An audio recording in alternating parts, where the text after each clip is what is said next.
Avui fem uns cigrons amb cocotxes de bacallà a la salsa verda.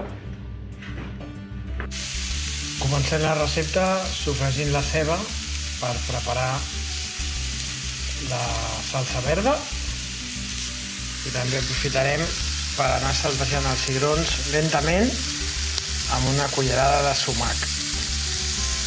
Això fins que estiguin torradets. Amb la ceba a punt hi tirem una cullerada de farina, remenem i ara mullarem amb el brou de peix. Ja hem tingut això un quart, també hi hem ficat la major part del julivert per donar-li també gust en aquest brou. Ficarem més julivert al final, ara ho colem i courem les cocotxes. Aquí tenim la salsa colada i les cocotxes que s'estan començant a coure.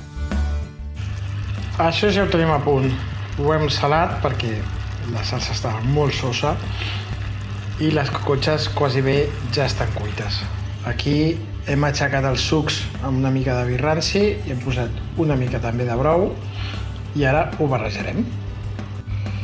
I aquí tenim el plat tot junt, aquests cigrons al sumac amb cocotxes de bacallà amb salsa verda.